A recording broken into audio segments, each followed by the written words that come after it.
I thought it was the last that I'd see of CJ all summer until at least after Labor Day. But here we are again next day.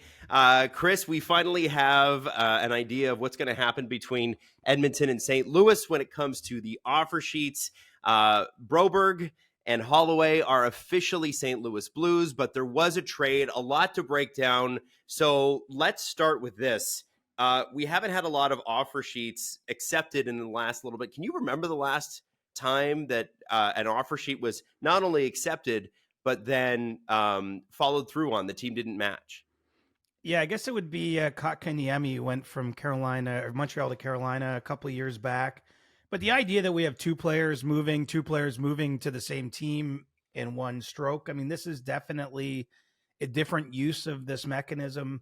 Obviously, I'd say offer sheets really haven't been that effective in really 20 years in the NHL. But I wonder if this is an isolated instance. A lot had to come together, I guess, where this made sense for St. Louis to get these players under contract just at the numbers they did. But I do think that this could be a window into something that's a little bit more commonly used down the line, especially when a team has multiple restricted free agents, because by doing it with two, I think it kind of creates a little bit more uncertainty around the decision making. And in this case, the Blues were obviously successful, landing two players that were selected in the at least not too distant past in the first round by Edmonton. And with St. Louis, I mean, they are getting two young players. I don't think there's a single Ken Holland draft pick now slated to be in the Edmonton Oilers lineup for this season, which is kind of crazy to think. And they'll go in, and we don't know exactly what the spots that they'll take up on the St. Louis roster will be, but you would expect probably that Broberg they're at least going to give him a shot within, I mean, he's going to be top six, but could he be top four? What do you think? What kind of roles are these guys going to play with the St. Louis Blues? Well, I mean, they're jumping to a team that was one game shy of winning the Stanley Cup in June, to one that is in the process of kind of retooling on the fly. And so, when you see organizations do that, obviously the Blues are transitioning to being younger, and the bet here, if you want to call it that, is that these players have matured. They've each seen time between the American Hockey League, the NHL. They played playoff games for the Oilers last spring, that they're ready to take a step. And so that's the whole justification for doing this. If you're on the Blues end of things, I mean, you've probably offered both players slightly inflated contracts on what they should get next year. That's part of the cost of doing business here in order to get them on your roster. And so I think St. Louis is going to be heavily motivated to give them more opportunity than they've had in the past in the NHL, and see if they can blossom into impactful or more impactful players than they've already been. And if that's successful, I mean, look, you've basically gamed the system here. You've given up a second rounder and a third rounder to get them as part of the compensation package to Edmonton. And you're basically getting players who are ready to enter your lineup and make an impact. So, it's a pretty low risk gamble from the Blues end of things, because they had the cap space in order to make these maneuvers. And, it's a bit of a poison pill on Edmonton's side of the ledger, where, they've made some moves. They've tried to mitigate the impact of it, but there's no way around it. They've just lost two players they've invested a lot of time and resources into to develop them into players that might be ready to make more of an impact as NHLers. Now, when it comes to Broberg and Holloway, I believe one of them was reported. His agent had to say, "You got to sign this. You got to sign this deal." When players are offered, restricted free agents are offered contracts, probably more than we think. Why would it take some convincing for a player to sign one? I mean, they make a lot more money. Can you give us a little insight on that? Yeah, I think it comes down to the fact that not everyone's motivated by money to the same degree. I mean, in some case, you've obviously built friendships within an organization. You might like where you're playing. You might like everything about the situation except for the contract that's on the table, right?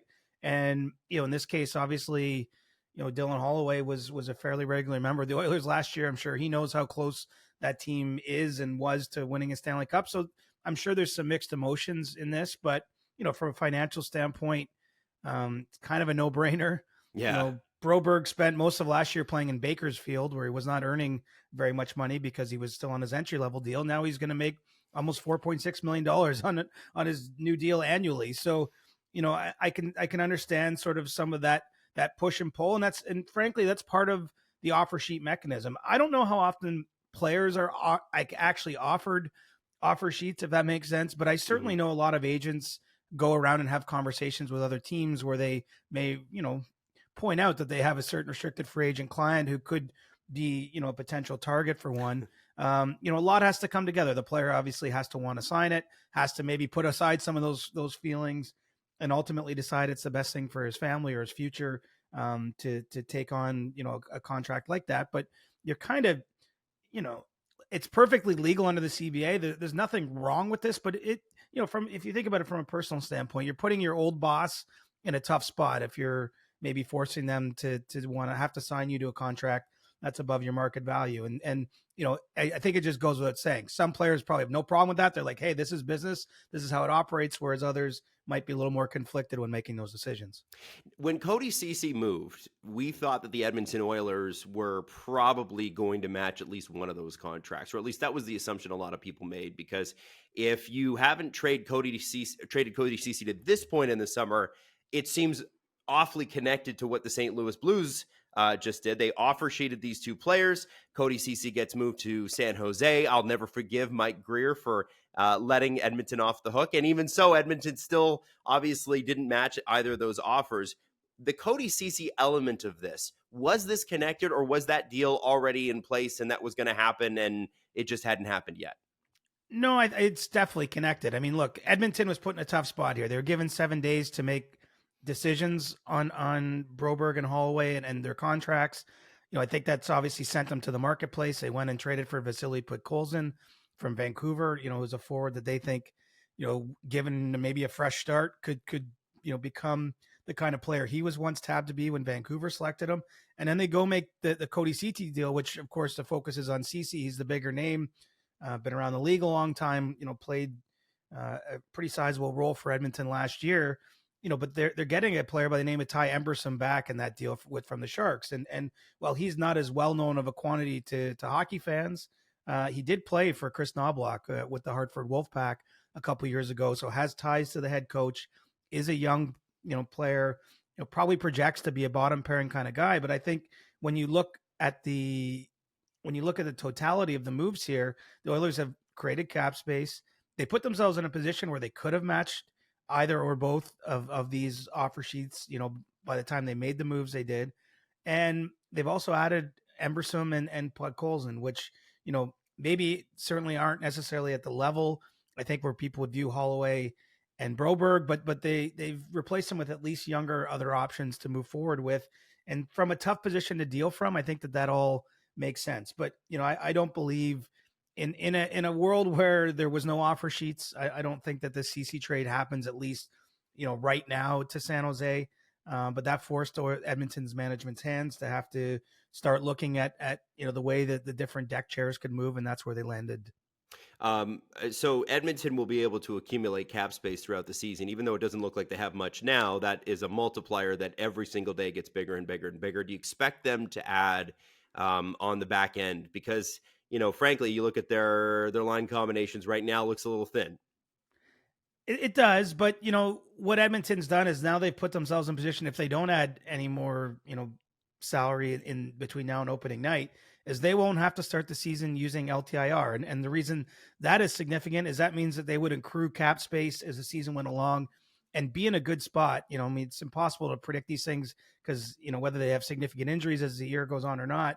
But, at least sitting now, they would be in a position where they could have a fair amount of cap space leading up to the trade deadline. And that means, would probably give them more options when it came to scouring the trade market. And so I would think for now, look, Stan Bowman doesn't just shut his phone off and say, okay, my work here is done. I mean, it doesn't mean that anything could be ruled out more short term, but I think more than likely Edmonton enters the year with the players they have. Let the training camp battles go as they will. Look what comes through waivers. I mean, sometimes a player that we wouldn't expect to be available today might be available on the waiver wire. And, really where Edmonton's at is they actually have the ability to do things. And so many teams that are trying to win a Stanley Cup do not have that amount of flexibility. So many of those teams historically have been right at the cap all year long or above the cap using the LTIR mechanism, which really affects, it has to be sort of a money in, money out trades. I think Edmonton is now better positioned to do some more creative things between now and the trade deadline. And, I think that they feel pretty comfortable with the team they have today, knowing that they will be adding to it, that they're going to make moves before the deadline. The team that starts the first day of training camp will not be the team that enters the Stanley Cup playoffs next spring. Right. And help me understand one last thing, Chris, because this part this morning didn't make a lot of sense. If you know that a team is not going to match an offer sheet, why do you give them Paul Fisher and a 3rd round pick in 2028? That's what St. Louis sent to Edmonton this morning for essentially nothing, which is future considerations. What's the reasoning for this? What does that do?